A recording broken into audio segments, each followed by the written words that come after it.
Yeah. I feel like an important person.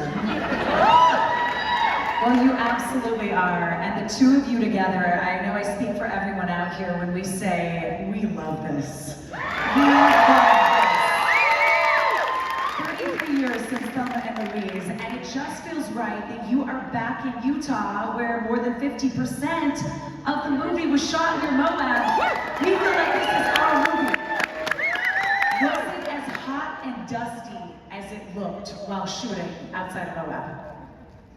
Yeah, it definitely was, but it kind of was, we had a good time. And I gotta say that, you know, the script could have been done in a very small, intimate way, and it was really Ridley Scott who put it in this incredibly dramatic, heroic setting, like all the John Wayne movies, and you know, that made it into something iconic, because it could have just been something little and intimate and whatever, but actually when we were doing it, we would always, going to the set and coming from the set, they would be shooting footage just because it was so beautiful. We had this fear that we were just going to end up a voiceover because the vista was so gorgeous, and luckily that didn't happen. Yeah. Geena, I read that you wanted to play Louise, not Thelma, at one point. Is that true? Well, so I read this script. Somebody slipped it to me and said, these are the best female roles out there, you gotta read it. And I loved it, wanted to be in it, but it was already cast. But I was so obsessed with it that I started meeting with my acting coach to work on the movie when it was already cast.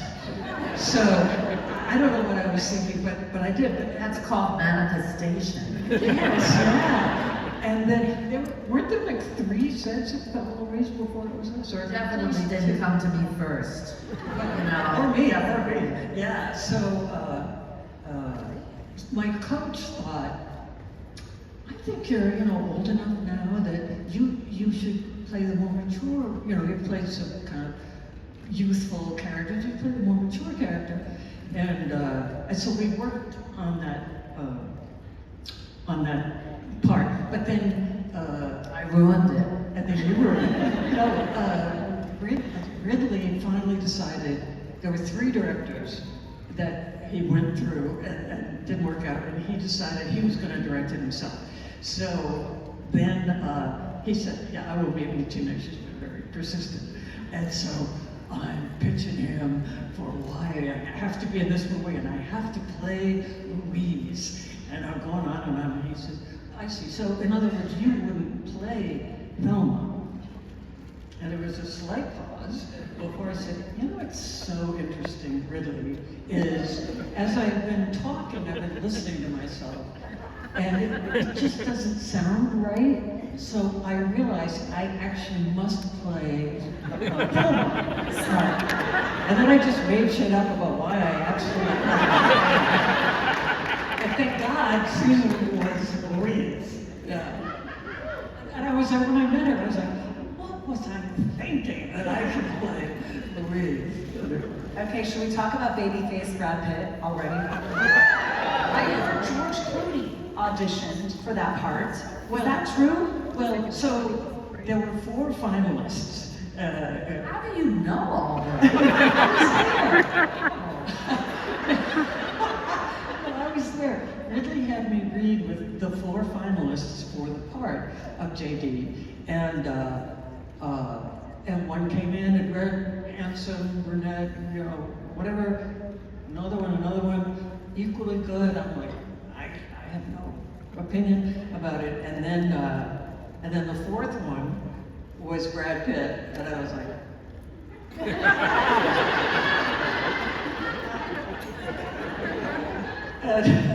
Your jaw dropped even then, like your jaw dropped. I literally was, my jaw dropped. And everybody had memorized this scene, but I had the pages, you know, I was reading off the pages. And so we start the scene with him, and I said, hey, where are you going? And he says whatever he says, and I'm like,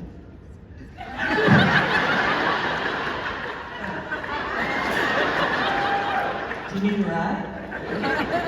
And I couldn't, you know, pay attention. And I was like, I'm sorry, I'm screwing up your audition. He said, it's all good, it's all good. So then he left, and I said to Ridley, the casting director, would it be interesting at all to hear my opinion? Yes. And I'm like, the blonde one? But the other ones were Grant Show and Mark Ruffalo and George Clooney. I mean, that's a star-studded cast. And they would have all been Right, they would have all been great, but Brad Pitt. Well, really, he's the one that chose. Susan, did you want this role from the beginning? I came in late. No, I didn't know anything about it. I'm in New York. I'm completely out of the loop all the time. So I read this script, and well, I'd heard about it, and I met with Ridley, and I had a few things that bothered me in the script, and we had that conversation. Bothered me in that there was a whole scene at one point in the script where the boyfriend comes and they have sex and they pretend to get married and I was like, I just killed somebody because I was raped. I don't know how to get back to that, but I could get back to that, but then I'd have to cry a lot, and then the next scene, Brad's there and steals the money and I cry a lot, so is that what you want? And he was like, you know what, I think that scene is probably not a good idea. Had other people, that pointed that. So we had that kind of a conversation. And then it just worked out. But I didn't have this manifestation trip that was going on with Geena, because I honestly, it kind of worked its way from LA to New York later, I think, because that's where I met him. And he was incredibly collaborative, really, because there were a lot of things. I was like, well, where are they coming from? Because I can't tell from the script. And he said, well, who cares? And I said, well, because we have to choose an accent. He said, just use that accent. And I was like, this is New York.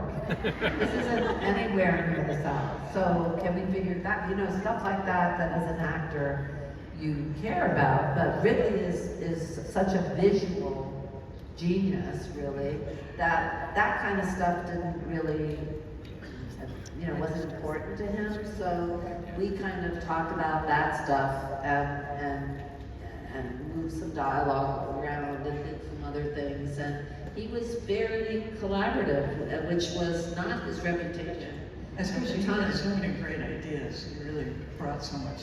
It's all thanks. But we were, just asking questions, trying to make it more specific.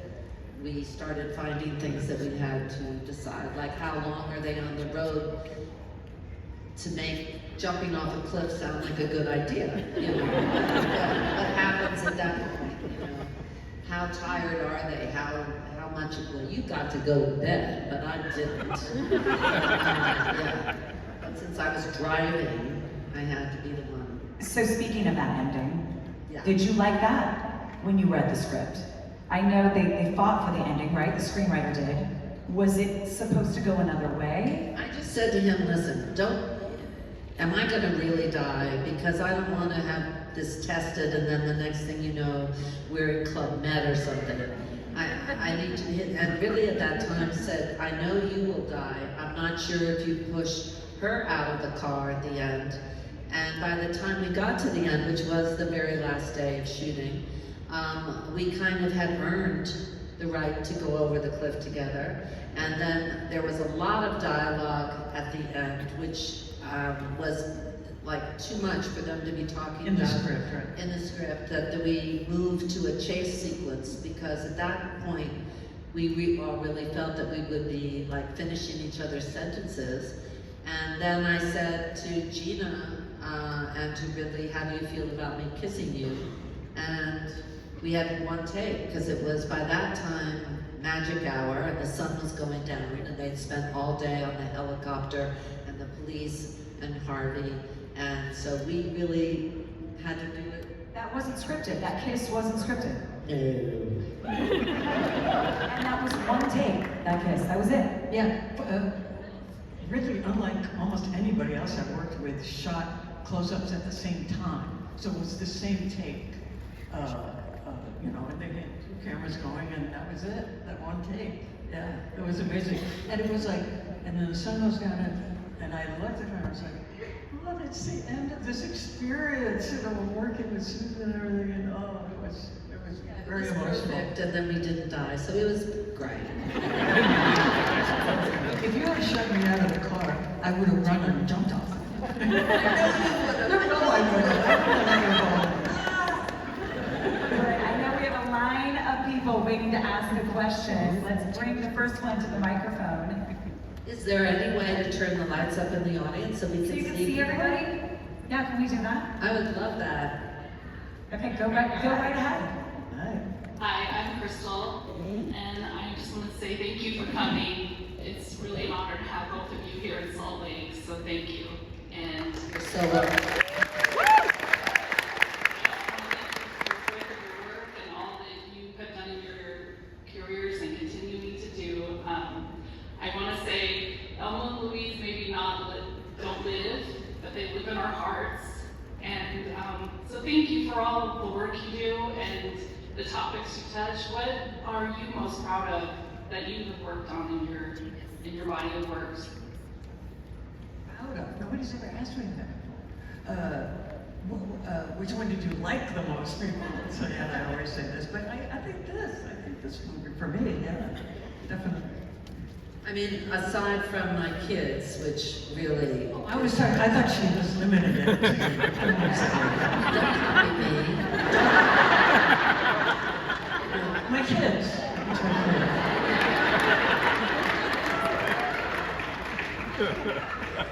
Yeah, because this will get back to your kids. You know? That's such a tough question because I always feel like a little bit of Sophie's choice, you know, like you have to pick one of your babies, and so I mean I'm very proud of this one. Because I also love the way it turned out, which is not always the case. Because there's so many more ways for a movie to go wrong than right by the time everybody gets in there with their vote and the score and the whatever, and I think really just got it perfect. But I'm proud of Dead Men Walking because I found the book. I didn't expect it to be the success that it was, and I love Sister Helen, and we're still very close, and so that one kind of goes on, and that also changed things. I mean, because I think films, and I don't mean that, I think every film is political because it either reinforces or challenges the status quo, but I think that, like The Nutty Professor, I consider a really serious challenge because you want her to go off with the guy that you would never think that you would want her to go off with. That's a very interesting thing to put yourself in that guy's position. But you know, I think that just the experience of doing films for me, is what I look for, is the fun of it, is the fun of Stepmom, even though, you know, that happened, I produced that, and I was very proud of that. And I'm really proud that I'm still standing, and that I'm not a drunk or a bitter or a drug addict, because this is not an easy business to grow old in, and it's because of you guys. Thank you.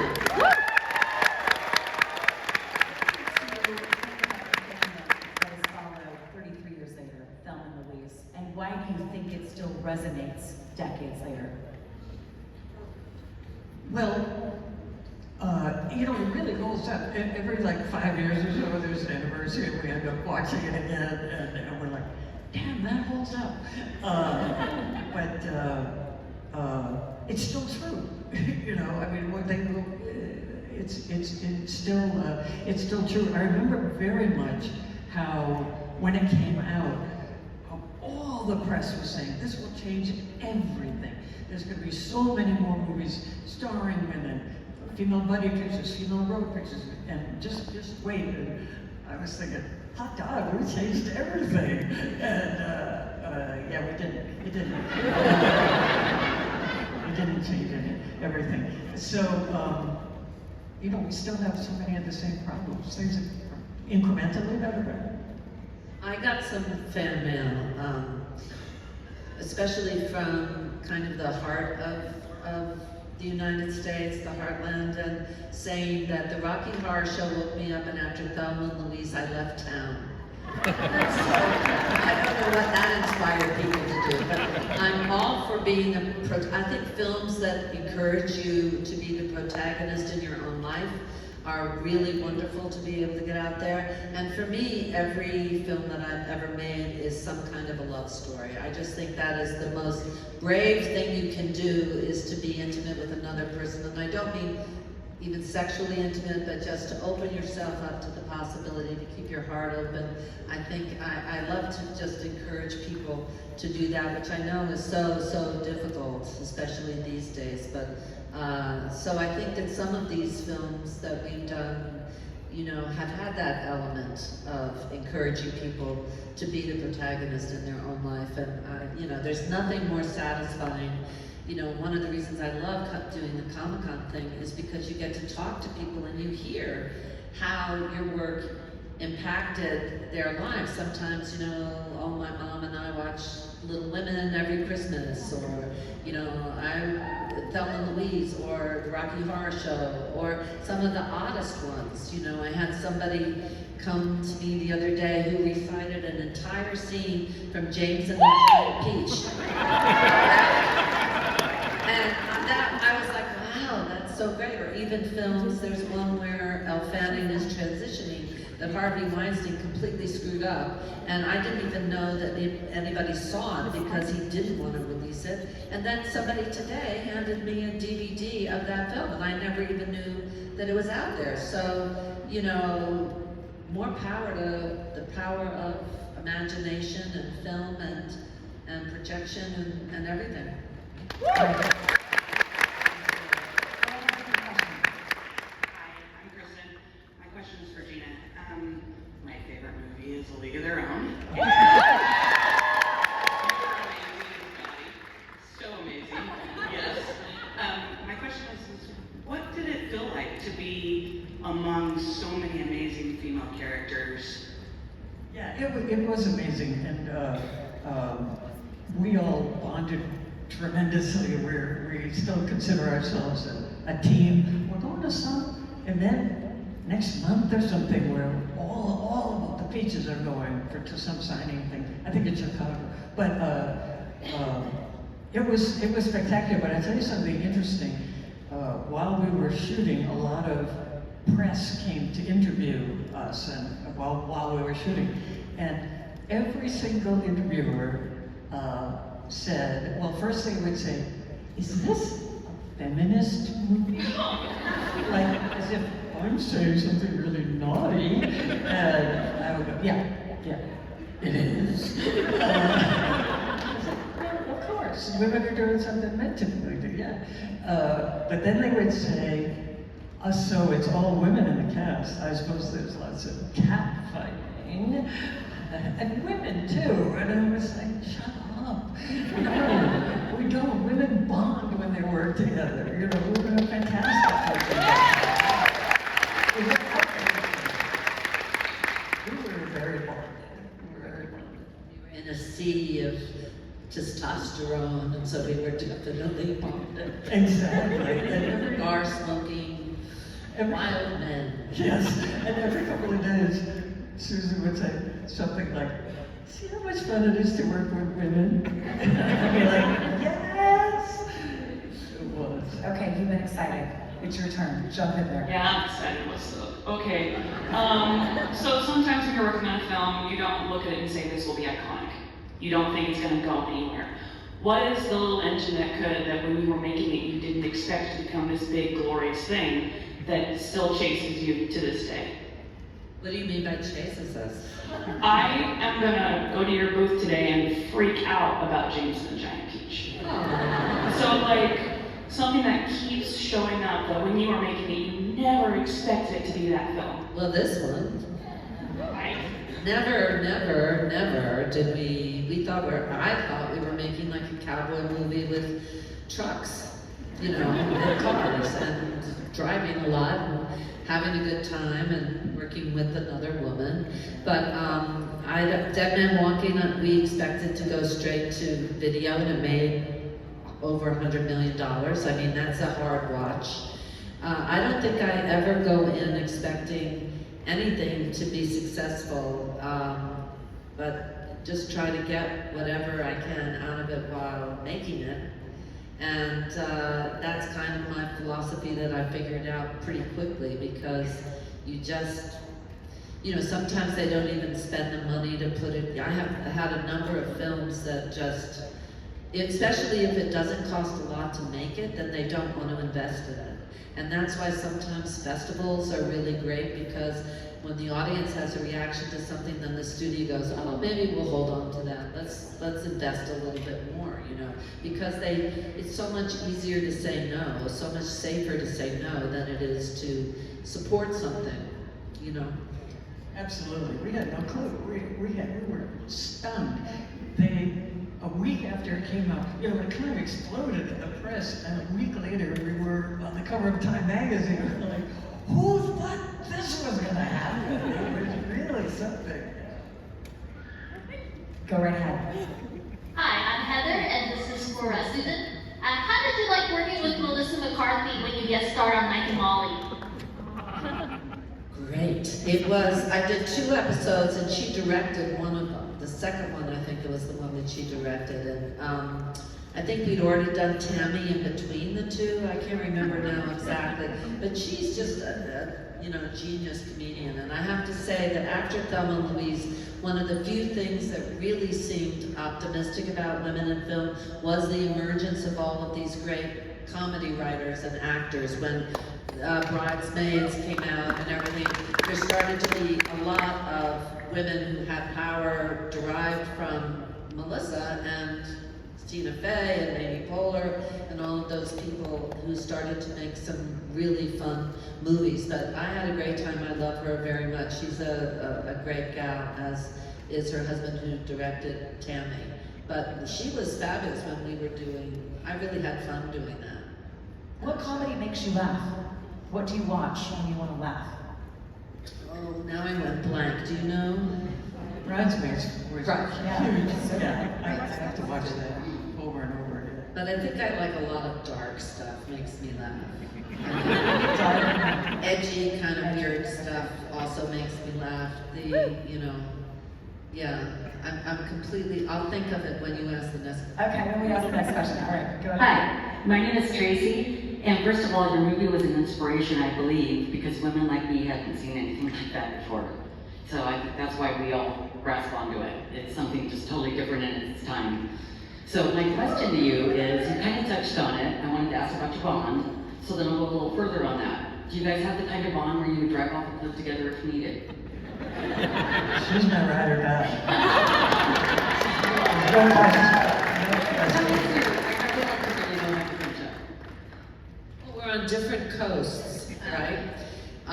So it's not, we're not going out shopping together. I check in with her, she checks in with me. I think in our business, the grace of maintaining friendships, especially friendships that are built on mutual respect, and I do respect Geena not only for her talent as an actor, but all the other work that she's done, and I've borrowed from all of her statistics that she's been rounding up all these times to try very gracefully to change the business in the way that she has.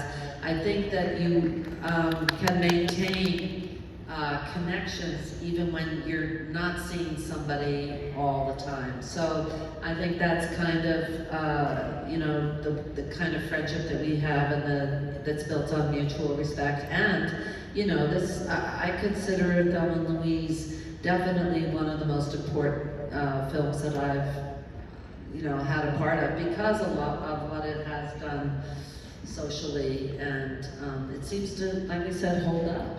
Even Harvey's accent was better than I remembered. You saw it again? Yeah.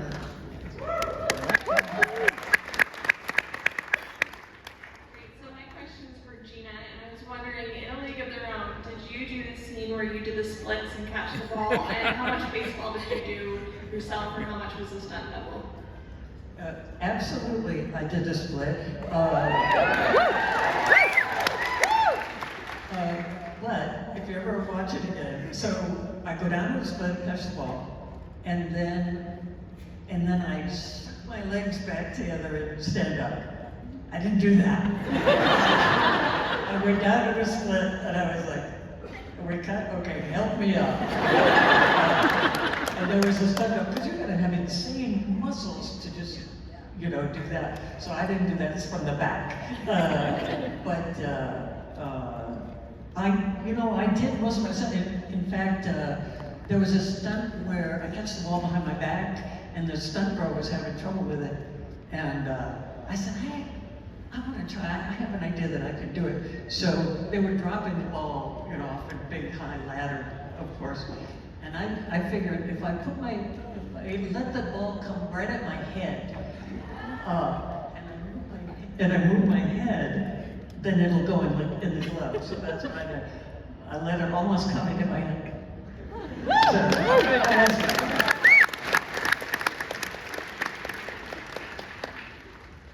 I love you both, and I love your entire body of work. I'm a stepmom. That really affected me when I was young. But my question is really for Geena. I tell anybody who will listen to watch Earth Girls Are Easy. It is one of my favorite movies of all time. Can you share any memories of that? I know that you and Jeff aren't, together, but I always envision you guys together, and I love all of the guys in it. I love you in it. Can you share any experiences from it? I loved it. I had fun. And Jeff and I were married. We did 3 movies together, and in 2 of them he was not human. He was a fly in one and an alien in the other. But it was a lot of fun. I mean, and Jim Carrey and Damon Wayans were in there, and it was a musical, although they dubbed my voice. I don't have a kind of voice like that. But anyway, yeah, I don't know. It was just really fun. It was so silly, and the director it was his first film, and anything you thought of in the moment, you're like, hey, we'd be walking to the set and hey, that's an interesting looking thing. Let's start shooting in front of that. And it was very freewheeling. It was fun.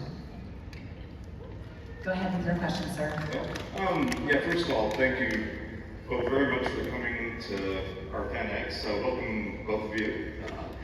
I have a little question for Geena and then a second one for Susan. Geena, what was it like with your experience combing Beetlejuice? And then Susan, if Tim Burton were to do a third Beetlejuice film, if you would be in it if he asked you.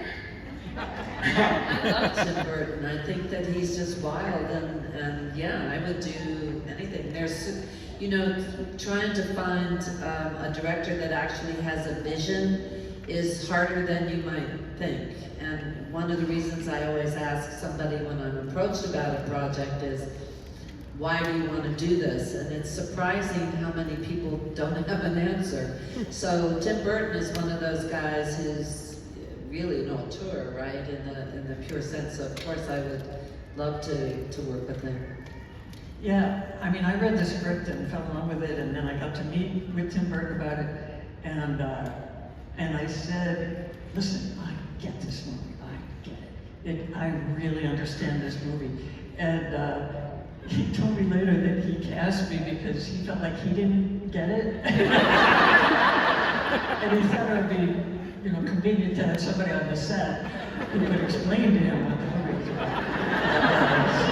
But it was great fun. Yeah. He really is an auteur.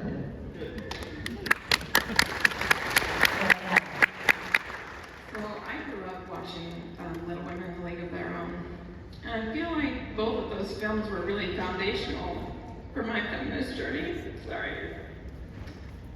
So you both are feminist icons to me.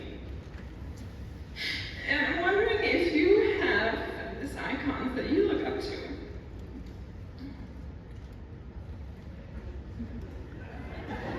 I can't say that there were a lot of people. I mean, I certainly admire Sister Helen Prejean. She's unbelievable. She's like in her mid-80s and she's still fighting to save lives and to make a change. And so she's definitely someone that I look up to, but I've met so many people you wouldn't know. You know, locally, people, women that are ordinary women doing extraordinary things. I mean, good example. Just trying to raise a family in this times economy, just trying to keep your kids safe, just trying to, you know, be there for them is not an easy thing. And when I work with various organizations, and I'm just kind of, you know, coming in once a week or whatever, but you meet people whose whole lives have a purpose and who are working every day to make the better world. That's who I really meet.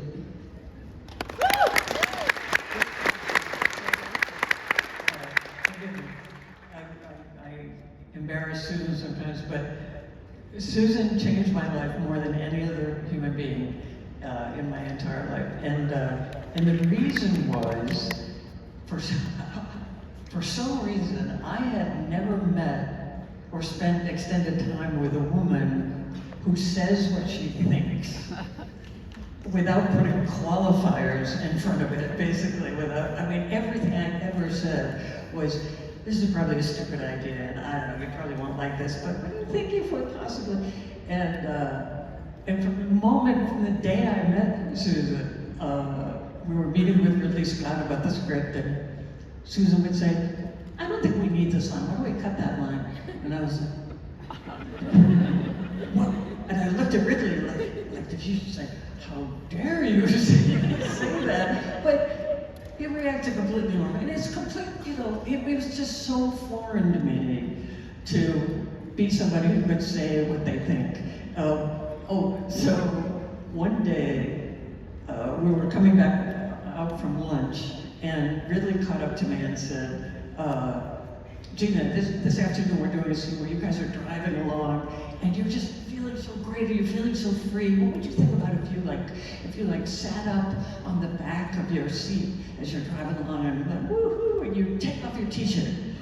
And I said, I think they need me to have lunch right now, so I'm gonna just go have lunch. And I find Susan, who's eating lunch, and I said, Susan, Ridley wants me to take my top off this afternoon. And she says, oh, for heaven's sake. And goes and finds him and says, Geena, Geena's not taking her top off. And comes back, and I was like, oh my God. You know, but it changed my life. It really changed my life. I got for 3 months to go to school in how to just say what you think without apologizing for existing. And so,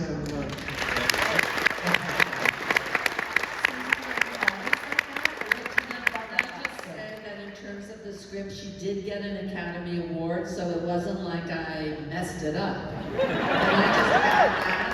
She was the one that got the Academy Award. We were nominated together, which apparently was a big deal. I didn't realize that 2 women, because usually they make one the leading actress and one the supporting actress, even when they all have the same size role, because strategically that makes more sense. But we actually did everything together. And lost, but we did everything. Lost together.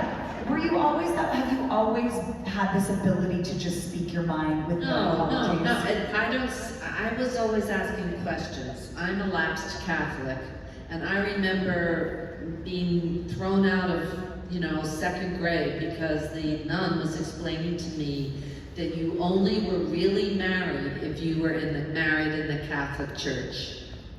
That's the only way it counted, was to get married in the Catholic Church, which was confusing to me because I asked sincerely, then how were Joseph and Mary married if Jesus didn't make it up till later, right? So that's the kind of person I was when I was small, but I wasn't someone, I'm not even comfortable speaking in front of a crowd or anything. I'm actually, it was confirmed during COVID, I am an introvert. I like being alone by myself quietly, and I've never had that because I'm the oldest of 9. And then I, just coupled very quickly. And so no, I mean, I always wanted to clarify things and I've always had ideas, but for me it seems more like a journey asking questions, which I do directly, because I'm not very cool, or yeah. And so maybe that comes off as, you know, being brave, but it's really just because I'm trying to understand, and I feel as an actor, it's your job to try to make things as specific as possible. So it's not that I necessarily have answers, but I definitely have questions. And so that's kind of more, you know, because I want a director who has a vision and who has an opinion, and I think together, as Tim Burton relied on you, you know, you find it together, and that's what's so addictive about the collaboration and forming a tribe, and on each thing that you do, and some are more successful and some are not, but it's the process of this collaboration that for me really hooks me. You know, that's what I find addictive, and the fact that you can never get it completely right also makes you crazy, so you want to keep going. Right. Yeah. No. I mean, you exactly. You were always questioning things about the script and saying, "What if we do this or that?" And it wasn't like there was nothing. People adored you. Everybody loved you, and nobody said, "Well, I kind of like Geena better because she's so wimpy." She's like much more just weak and wimpy. But there was nothing confrontational about it ever. It was always just like, "What do you think? This is what I think." All that. Thank you. And you were What's your question? Yes, my question is for Susan, and it's regards to Rick and Morty. Don't voicing a doctor on there, kind of how did you get that role? Were you approached, and how have you enjoyed it? They approached me, my son told me it was very cool, and I told him if they would give me a lot of merch for my kid, I would love to do it. It was so creative, so I'd love to be part of it. What's your question? I'm Josh. Hi, Josh. Both of you have heard a lot of things I'm a big fan of. In particular, The Client is one of my favorite legal movies. Yes.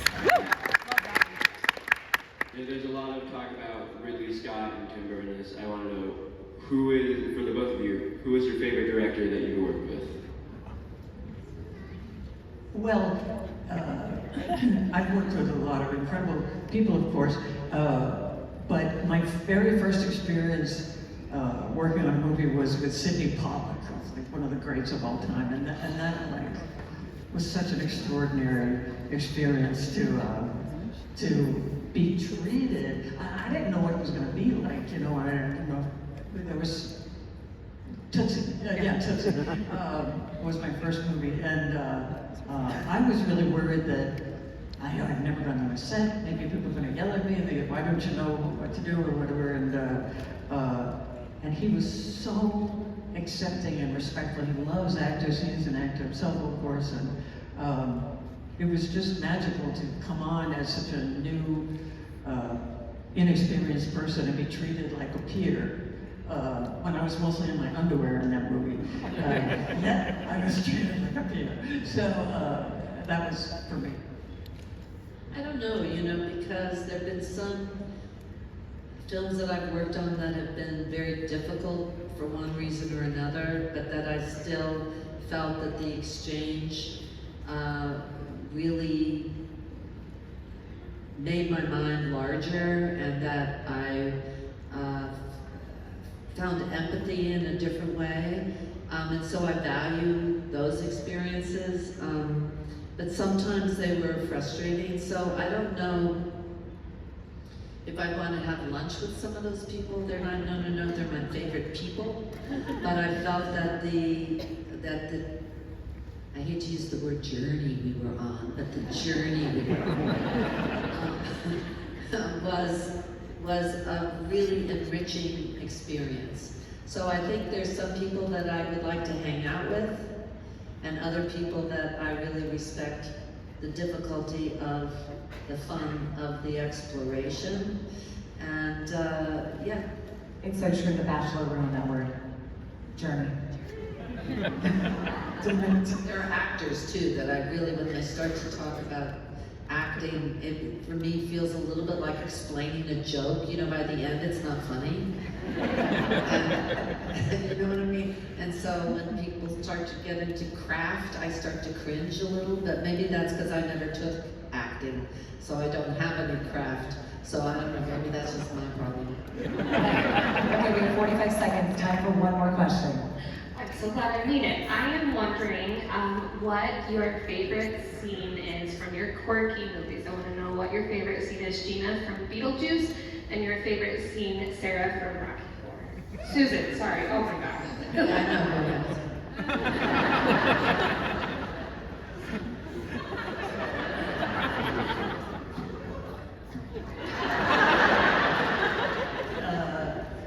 I don't know. The thing that kind of stood out vividly was there's a scene where I'm going to escape the house, and I open the door, and there's a yellow sand, and there's a sandworm. So we're shooting the scene, and I throw open the door, and then Tim has like a speaker or something, and he said, "Geena, the sandworm is very tall." Okay.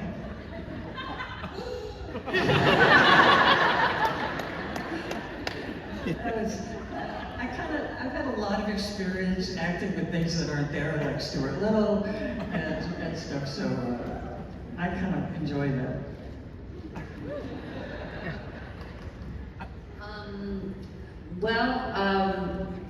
During the shooting of Rocky Horror Show, we were in studios that were freezing cold.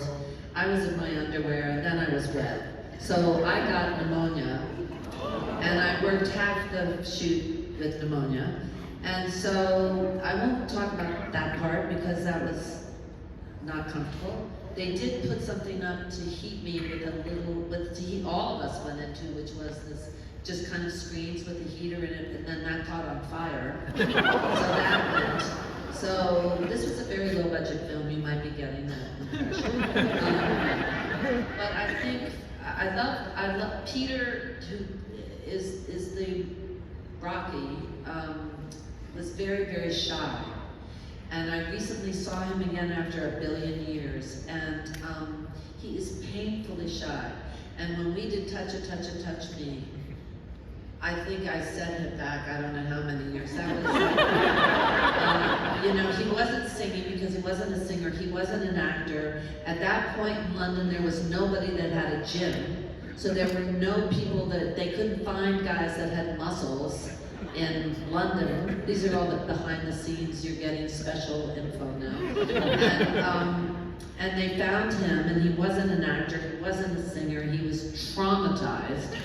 And he was so sweet, and still is so sweet. So I remember that as being, you know, a very interesting passage for him and for me, grabbing him more than he was grabbing me. And the other one that I really loved, because the only way I got in that movie was that I had become friends with Tim Curry when they did it in LA, because a friend of mine was in LA in that production.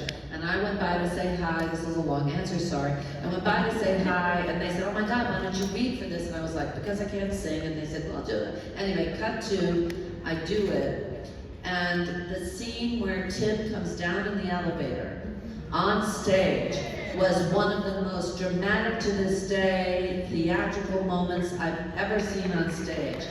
And we just owned that moment and owned that crowd and owned everything that was going on. So when we did it in London, freezing, and he came down in the elevator, by the way, the house that we shot in had no roof. So you think I'm exaggerating and just being a pussy, but that house was he came down in that thing, and it was so gorgeous, and we just loved him so much for that. So that also really sticks in my mind as one of my favorite weird-ass kind of moments.